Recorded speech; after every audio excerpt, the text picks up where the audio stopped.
In this positional masterpiece, the world champion Jose Raul Capablanca squeezed his opponent by playing over the entire board. After closing the center, he started a pawn storm on the king side and completely paralyzed his opponent on that part of the board. Then he did the same on the queen side, after which his opponent's pieces were squeezed on the two ranks and simply didn't have space to move, after which the game ended in a few moves. The game was awarded a brilliancy prize. Capablanca started with d4 and Ragozin played the Nc3 Indian defense, e6, knight c3, bishop b4, and Capablanca chose a system with a3, after which white has the advantage of two bishops, but the pawn structure is damaged. White has doubled pawns on the c-file and an isolated pawn on a3. d6, queen c2, castle kingside, e4, e5, bishop d3, and here Ragozin made a strategic mistake. He played c5, letting Capablanca close the center by playing d5, after which his pawn will stay on c5 until the end of the game, while actually the c5 square would be a great blockading square for the knight. If instead of c5 black played the better move knight c6, immediately attacking the pawn on d4, and white plays d5, attacking the knight would move to a5, and as you see the c5 square is free, and the knight would be ideally placed on the great blockading square. And if white doesn't play d5 immediately and defends the pawn on d4 by developing the knight, then knight a5 would follow, and black will start the attack of white's main weakness, namely the pawn on c4, by playing knight a5, b6, bishop a6, so the bishop will also join the attack. Then, if needed, after knight d7, f6, queen e7, and queen f7, the queen will join the attack. And if white sooner or later plays d5, then again the knight will take this great blockading square. But after c5, which was the case in the game, the black knight will never occupy this blockading square. Knight e2, Capablanca isn't in a hurry to play d5, as the exchange on d4 would be in white's favor, as white will get rid of the doubled pawns in this case. Knight c6, and now d5. And here Ragozin made another mistake. Instead of more natural knight a5, in order to start the attack of white's main weakness, he plays knight e7. And now, for black, it would be problematic to effectively attack white's main weakness on c4. f3. Capablanca reinforces the center and takes under control g4 square, preparing the pawn storm on the king side, g4. And here comes another mistake by Ragozin. He plays knight d7. So in this position, black's main chance for counterplay is, of course, f5.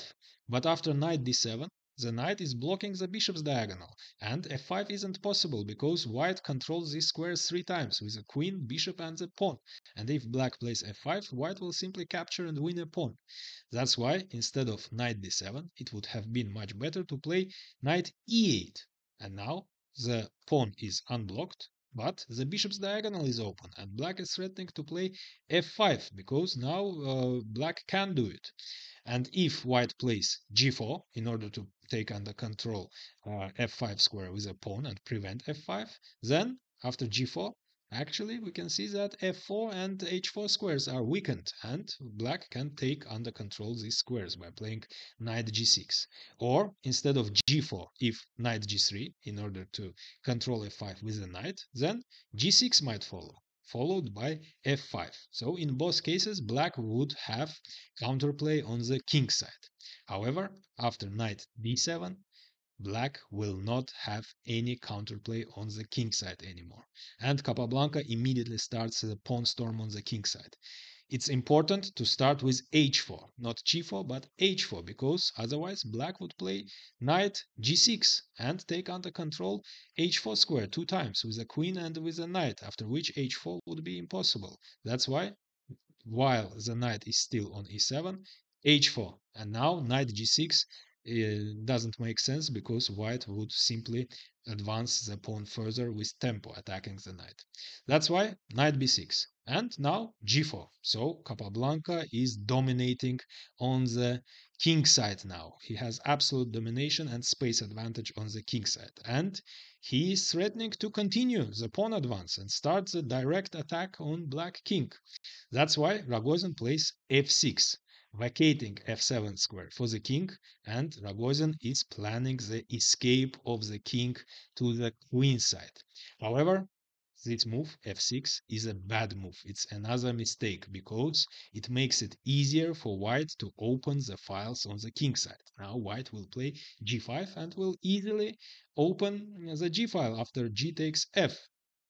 Instead of f6, it would have been better to play bishop d7, followed by, after knight g3, for example, knight a4, and preparing a6 and b5 with some counterplay on the queen side, at least, as black doesn't have chances for counterplay on the king side. At least on the queen side it would have been possible.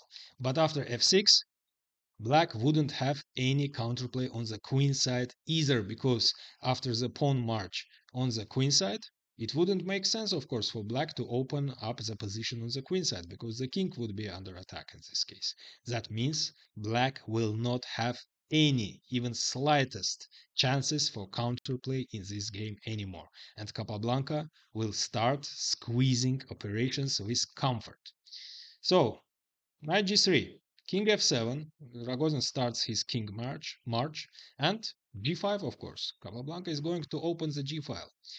Now white is threatening a very unpleasant knight h5, and after knight h5, black wouldn't be able to play g6 in order to push away the knight, because the knight would simply capture on f6 after g6. That's why Ragozin played knight g8 in order to defend the pawn on f6. Now, if knight h5, then g6, black can play g6 because f6 pawn is defended by the knight. That was the idea behind knight g8. But the knight, of course, is passively placed on g8. And Capablanca continues his pawn storm and continues getting more and more space on the king side, f4. So he's going to play f5, getting control over more squares on the king side and squeezing black even more, limiting the light squared bishop. And black cannot make a natural move e takes f, which otherwise would be a good move in order to get a great blockading knight square for the knight on e5, but it doesn't work because of simple bishop takes f4, and now black cannot play knight d7 because the knight is blocking the queen's way and the bishop would simply capture. And after queen e7, defending the pawn and preparing knight d7, still it doesn't work because of simple castle kingside, and black still cannot play knight d7 because the knight is blocking the bishop's diagonal, and a devastating knight f5 would follow, attacking the queen, and d6 would fall. That's why there is nothing else Ragozin can do. He continues his king escape. King e8, but now, of course, f5. So now white has a great space advantage on the king side. Queen e7, queen g2. So Capablanca starts exerting pressure on the g file. King d8, knight h5. The knight is going to invade g7, and that would be devastating, as you will see. And g6 doesn't work, pushing away the knight, because the knight would simply capture on f6, and black cannot capture the pawn on f6 because of terrible bishop g5, of course.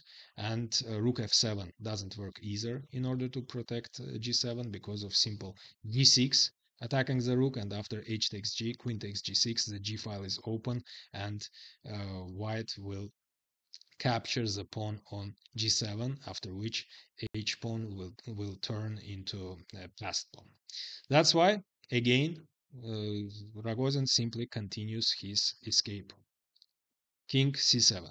And now the g file is open, of course, and the knight invades on g7. At first sight, it might be strange what the knight is doing on g7. However, of course, if you look more attentively, the knight is going to jump on e6 with great effect.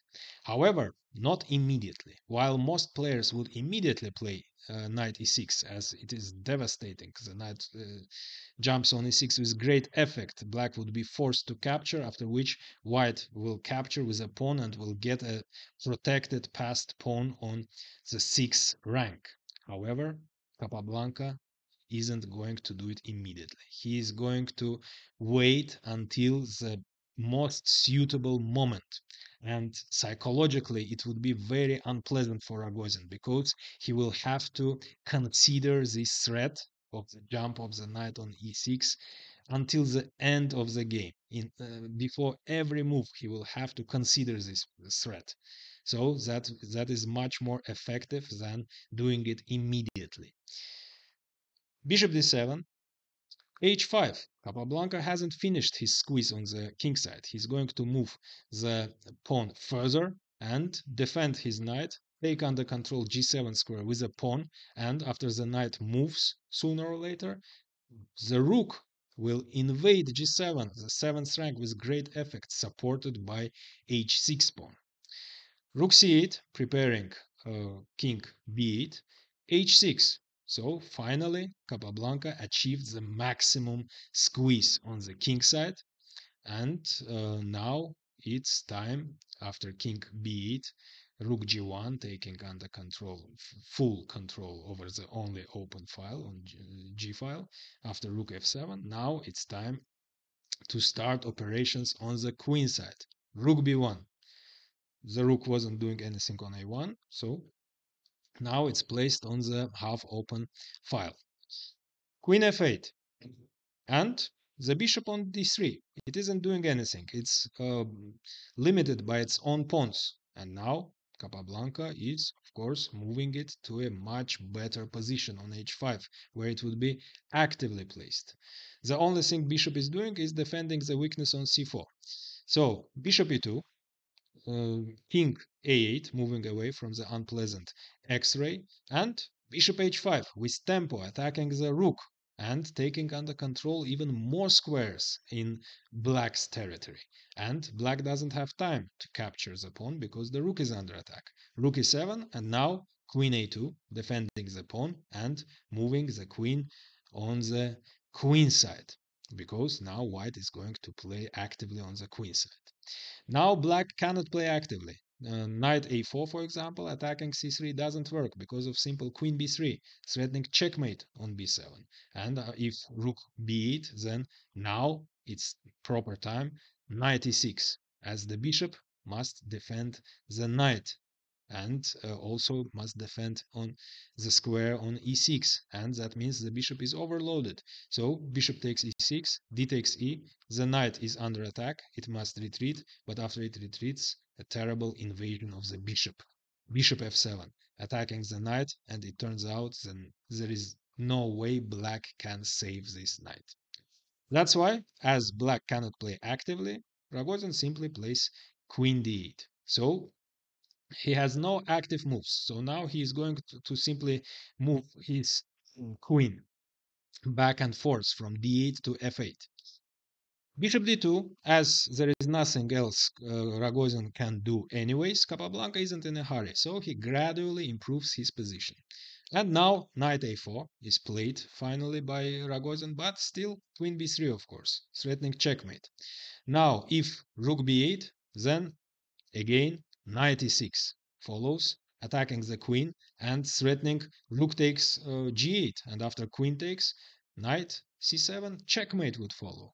So after queen b6, queen takes b6, a takes b, knight c7, check, king a7, knight b5, check, bishop takes b5, c takes b, and it turns out that the knight doesn't have any retreat squares, and it will be lost after bishop d1. That's why after queen b3, he simply retreats his knight. Knight b6, retreating the knight and protecting against the checkmate. And what to do now? How to continue the squeeze? You can pause the video and try to find Capablanca's next move. So, after finishing the pawn advance and pawn storm on the king side, he starts the same on the queen side. a4, threatening a5, and the knight wouldn't have any squares to retreat after that. And it turns out that black cannot capture the pawn. If knight takes a4, of course, checkmate in one move. And if bishop takes a4, then simply queen a2, threatening rook takes b6, eliminating the defender of the bishop, followed by queen takes a4, of course. That's why the bishop must retreat, but again, knight e6 would follow, attacking the queen, and bishop must capture, b takes e, and white is threatening a terrible bishop f7, after which the knight would be lost. That's why rook c7, in order to vacate e7 square. So c7 is the only square the rook can move, but on c7 it is closing the queen's diagonal, and that means the knight is unguarded. So rook takes b6 would follow, as the pawn is pinned. So in this case, black would lose a piece. That's why rook b8, vacating c8 square for the knight and defending b7, and of course a5. Again, active looking move knight a4 doesn't work because of the same reason.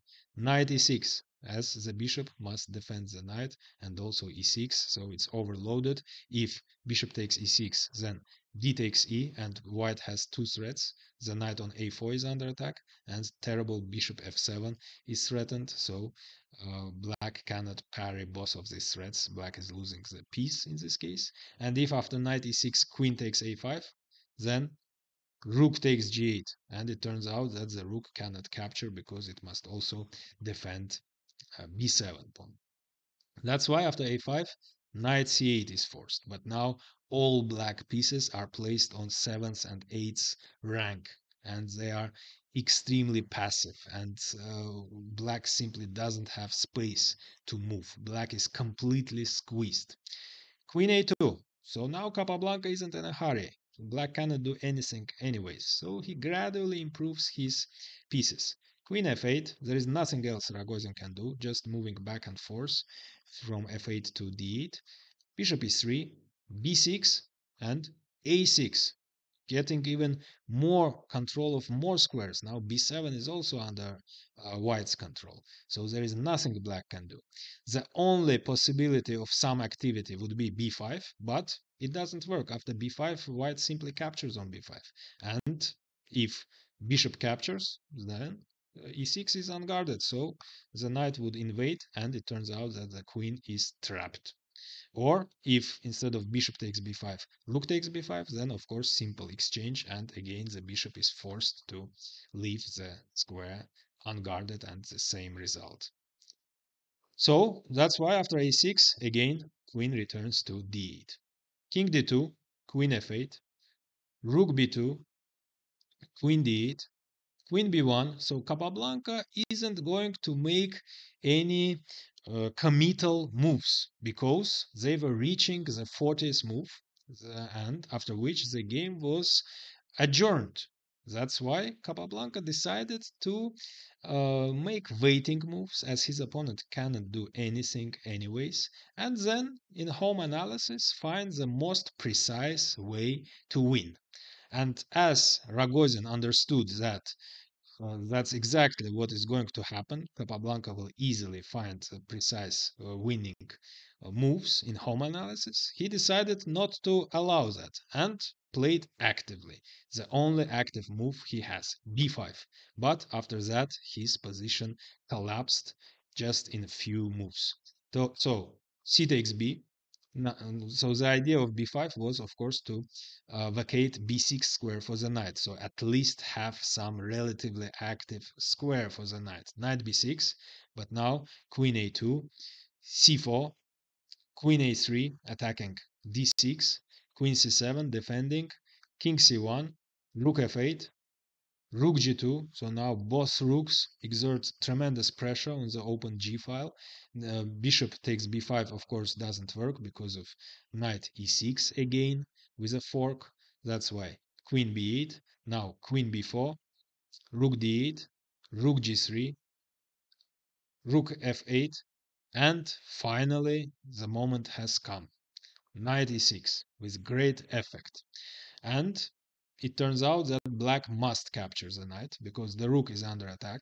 The only square the rook has is c8, but if rook c8, then simply bishop takes b6 would follow, and the queen cannot capture because the queen together with the rook must defend the knight, which is attacked twice. So if the queen captures, of course, the knight falls. That's why after bishop takes b6, a takes b, but then a strong move a7. And again, the queen can neither capture nor move to b7 because for the same reason the knight would fall. And if king captures, then the a file is open and checkmate in two moves would follow. That's why after knight e6, Ragozin captured on e6, but now b takes e, and white has a terrible pawn, uh, protected passed pawn on the sixth rank, and white is threatening a terrible bishop f7, after which the knight will fall. That's why Ragozin played rook c7. That's the only square the rook can retreat in order to vacate e7 square for the knight, but on c7 the rook is closing the queen's diagonal. And now the queen also invades. Queen takes d8. And it turns out that black cannot even play rook d8 attacking the queen because of simple queen takes d8, and after queen takes d8, rook takes g8, and the queen is pinned. That's why after queen takes d6, Ragozin played knight e7, but now rook d1 followed, and in this position Ragozin resigned because he simply doesn't have moves, while white is threatening uh, rook decisive invasion on the 7th rank, rook g7, after which everything will be under attack. That's why Ragozin finally resigned. Hit the like button and subscribe as it's really helpful for the channel growth, and see you in next videos.